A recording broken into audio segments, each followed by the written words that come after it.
നമസ്കാരം.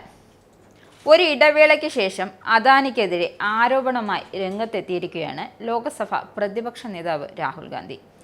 പുരിയിലെ ജഗന്നാഥ ക്ഷേത്രത്തിലെ രഥയാത്രയിൽ രഥങ്ങൾ അദാനിക്ക് വേണ്ടി നിർത്തിയെന്ന ആരോപണമുയർത്തിയാണ് ഇത്തവണ എത്തിയത്.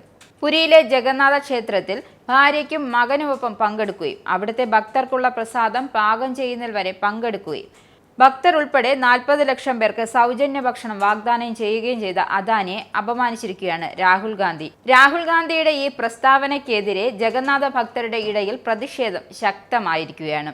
ഒഡീഷയിൽ കോൺഗ്രസ് റാലിയെ അഭിസംബോധന ചെയ്ത് പ്രസംഗിക്കുമ്പോഴായിരുന്നു ഈ ഹിന്ദുവിരുദ്ധ പരാമർശം രാഹുൽ ഗാന്ധി നടത്തിയത്.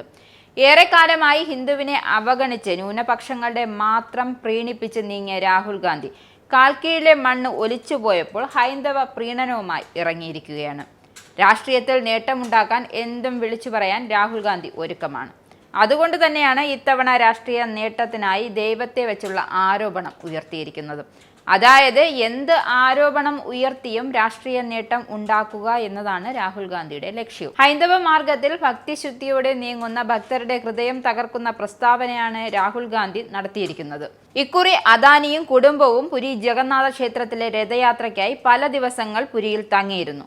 അദാനിയുടെ കുടുംബം, അദാനിയും ഭാര്യ പ്രീതി അദാനിയും മകൻ കരൺ അദാനിയും അവിടെ നിന്നും എല്ലാ പ്രാർത്ഥനകളിലും ചടങ്ങുകളിലും പങ്കുകൊണ്ടിരുന്നു. ഭക്തർക്ക് സ്വന്തം കൈകൾ കൊണ്ട് പ്രസാദം നൽകുന്ന ഭക്ഷണം ഉണ്ടാക്കി വിതരണം ചെയ്തു. പ്രസാദ സേവ കൂടിയും അദാനിയും ഭാര്യയും മകനും ചെയ്തതാണ്.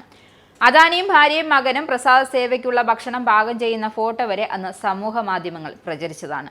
3 പേരും വഴിപാടിന്റെ ഭാഗമായി ബാലഭദ്രൻ, ദേവി, സുഭദ്ര, ജഗന്നാഥൻ എന്നീ ദൈവങ്ങളുടെ രഥങ്ങൾ വലിക്കുകയും ചെയ്തിരുന്നു. എന്തിന് ക്ഷേത്രത്തിലെ ദൈവങ്ങൾക്ക് മുമ്പിൽ 3 പേരും തുടർച്ചയായി പ്രാർത്ഥിക്കുകയും ഇടയ്ക്കിടയ്ക്ക് വന്നുപോയ മഴയെ വകവയ്ക്കാതെ പ്രാർത്ഥനയിൽ മുഴുങ്ങുന്നതും അദാനിയും ഭാര്യ പ്രീതിയും മൂത്ത മകൻ കരൺ അദാനിയും ശ്രദ്ധിച്ചിരുന്നു. ഇസ്കോൺ ഭക്തർക്ക് ഭക്ഷണം വിതരണം ചെയ്യാനായി അടുക്കള ഒരുക്കിയ പ്രവർത്തനങ്ങളിലും അദാനിയും ഭാര്യയും മുഴുകിയിരുന്നു.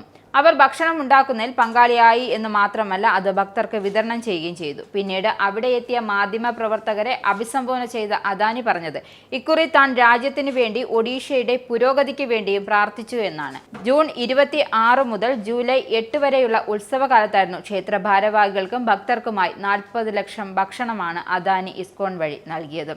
എന്നാൽ ഇതൊന്നും കണ്ണിന് പിടിക്കാത്ത രാഹുൽ ഗാന്ധി വിവാദവുമായി എത്തിയത്. എന്തായാലും രാഹുലിന്റെ വിവാദം വേണ്ട വിധത്തിൽ അങ്ങ് ക്ലച്ച് പിടിച്ചില്ല. ദൈവത്തെ വെച്ച് മുതലെടുക്കുന്ന രാഹുൽ ഗാന്ധിയെ തിരിച്ചറിയാൻ ജനങ്ങൾക്കറിയാം.